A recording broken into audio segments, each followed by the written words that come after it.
What's going on, guys? Unknown Player here, and today we've got an absolute mountain of stuff to talk about for both Forsaken and things happening in just a few days for Destiny 2. We're going to be talking about Savathun and how we might actually see her a little bit earlier than we thought, and that of course ties into the Dreaming City in Forsaken and that whole massive secret Bungie's been teasing for quite a long time now, as well as a roundup of lots of tiny bits of news from all around the place that's easy to miss, like for example what Bungie have said about the Gjallarhorn. So I've condensed it all into this one video. As usual, we've got a lot to talk about. Of course, if you want to support this channel, then leaving a like rating down below helps out a ton, and with that being said, let's get into it. So let's talk about the Dreaming City, Savathun, and Prince Uldren. All these things do seem to tie into each other very interestingly through various hints that Bungie have laid, both in-game and also with the advertising and interviews and stuff like that for Forsaken. So Bungie have said the Forsaken campaign culminates in facing Prince Uldren. They didn't say exactly what happens, but it is likely you face him as the final boss of the expansion, obviously after you face the Barons. That's the main bulk of the campaign. So up until recently, we didn't actually know why exactly Prince Uldren is doing the things he's doing. What are his motives and why is he killing Cayde, for example, and setting free these Barons who should be his enemies. Now, Game Informer, who have of course spoken to Bungie and played the entire expansion, they said that apparently Uldren is hearing a strange voice calling to him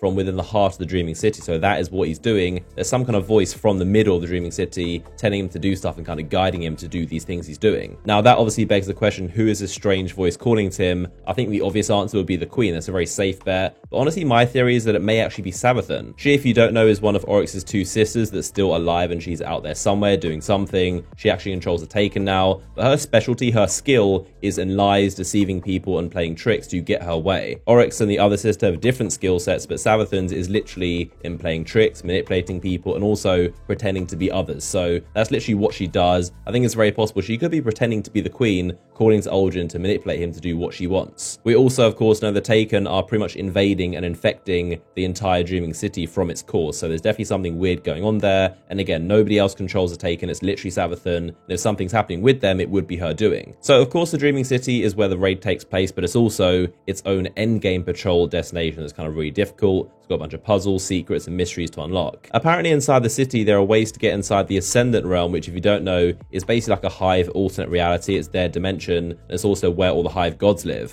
Now this also ties into how the city transforms in itself with the Taken infections. So as I've heard, it's basically on a weekly rotation. Every week the city is going to get more corrupted and kind of infected by the Taken, and that happens 3 times on a 3-week cycle. At the end of the first cycle is when we unlock some kind of massive secret. One of the first things Bungie said is that the raid also has an effect on how the place changes. So if the raid affects the changes and the changes are the Taken curse, then maybe this is going to be a Taken raid. So like we have Devrim Kay for the European Dead Zone, or Anna Bray for Mars, Petrovenge is actually the location NPC for this location, the Dreaming City. So she is going to be there, but also she relocates every time this weekly cycle happens. So when the place transforms with the Taken curse, she's going to move around and be in different spots. Now, one very interesting quote that Bungie got from Game Informer is saying that in the raid you face the greater threat that's looming behind the curtain. So it's someone you don't expect, apparently some kind of other threat. In terms of looming threats that are behind the scenes, literally the only one right now is Savathun, obviously excluding the Darkness and the Pyramid ships. That's like Destiny 3 stuff, but like I've said before, this game, especially vanilla Destiny 2, is just littered with so many hints and clues and kind of teases of Savathun being this big kind of bad threat. Maybe this is actually the Savathun expansion. This is where we face her, because again, there are so many hints with the Taken, the Dreaming City, her playing tricks, and of course the raid being with this Taken curse. Anything is possible, to be honest. I mean, this could be the Savathun expansion, and maybe that Dreadnought, Saturn, Titan one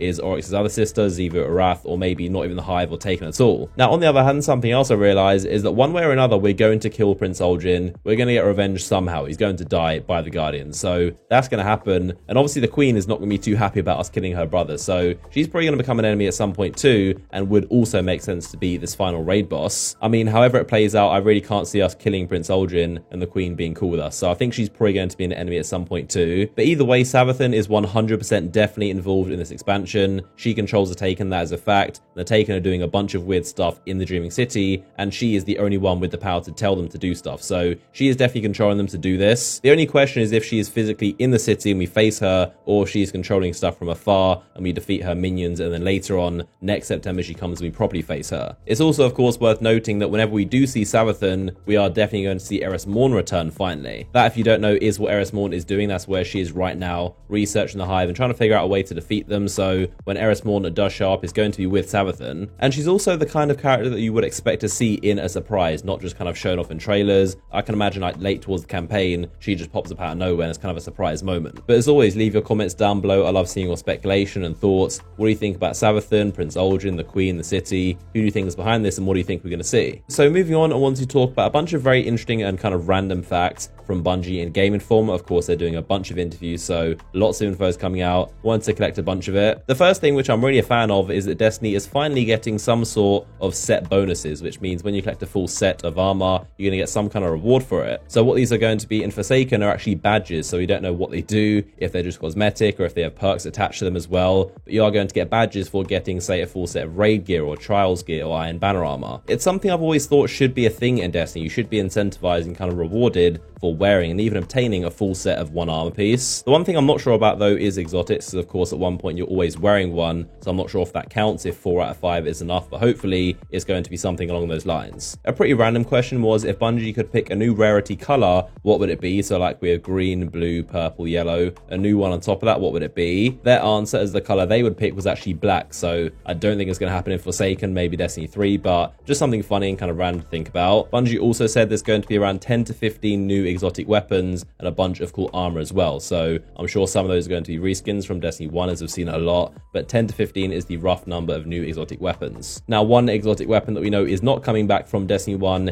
is the Gjallarhorn. They actually asked directly about that. Is it going to return? And they said simply no. So Gjallarhorn is 100% confirmed not to be coming back in Forsaken. I mean, normally Bungie might dance around the question and not give a direct answer. They definitively said Gjallarhorn is not coming back 100%. I don't know, I'm sure a lot of you guys would like to see it return, but I personally would rather see new stuff than the Gjallarhorn back yet again. They said that we're not going to have to worry about shader management anymore, so that's basically fixed and solved. They're also adding individual strikes to the map, so you can actually pick any individual strike and do it as you want, in addition to, of course, the playlist. The base experience level is going to be raised from 30, where it is now, to 50. That is the new one. And of course, the light or power level is going to be 600. That is the new kind of upgraded max to reach. There is not going to be any paid content drops not included in the annual pass. So those 3 mini DLCs, that is it for year 2 content. We're also not going to see any more of the Leviathan in year 2. So that storyline is completely done. No more Leviathan. But of course, we are getting more red layers, but in different locations in year 2. And a small quality of life thing, but they are going to be keeping fire teams together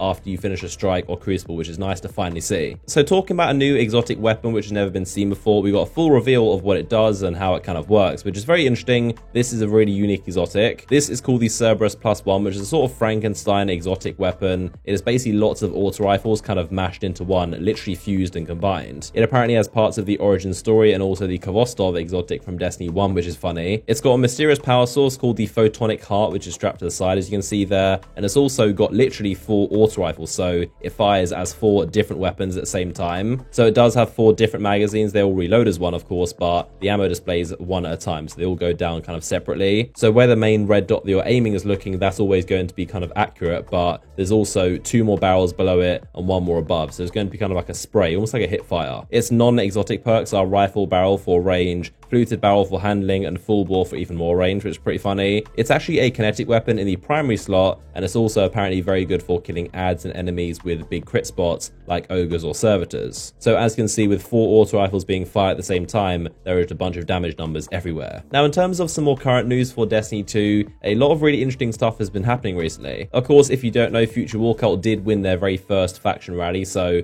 finally, the first time in Destiny 2 history. But what's interesting is the numbers, because Dead Orbit actually did have a lot more people pledged, so they had 41%, whereas Future War Cult had 31 and New Monarchy with 28. But the people inside Future War Cult grinded harder and turned in way more packages and ranked up a lot more. And I think it's just better for the entire community, because the sidearm is definitely very, very good. It is a monster in Crucible, so definitely worth grabbing. And even if you're not pledged to Future War Cult, you can still grab it. You just have to pay 50k Glimmer. Now, in terms of things happening literally right now inside the game as you're watching this video, Bungie for the very first time is doing basically a double XP weekend. This is inside Crucible and is for the Valor ranking system, but it's actually 3 times XP, so you're going to get triple the experience inside Quick Play, not competitive or glory, but it's a pretty cool random thing. Of course, in the update on the 17th, we also know you're going to get Valor ranking from Iron Banner and also Trials, competitive, and even Crucible Labs. But for now, up until Tuesday's reset, you can just literally get triple experience or triple ranking for the Valor, which is pretty cool. And then on next Tuesday is actually going to be Iron Banner once again, so it's going to run for another week, of course. The only unfortunate thing is, of course, it is before the update, so you're not going to earn any Valor in next week's Iron Banner. I guess the triple XP weekend does make up for it, but just something worth knowing. And of course, this isn't the last Iron Banner of Season 3. There's going to be one more next month in August. Then, of course, the next reset after that is the 17th. That is the update 1.2.3. We're also getting the final faction rallies of Season 3, which is pretty strange. They're kind of cramming them into such a short period of time. 1 hour after that reset on the 17th,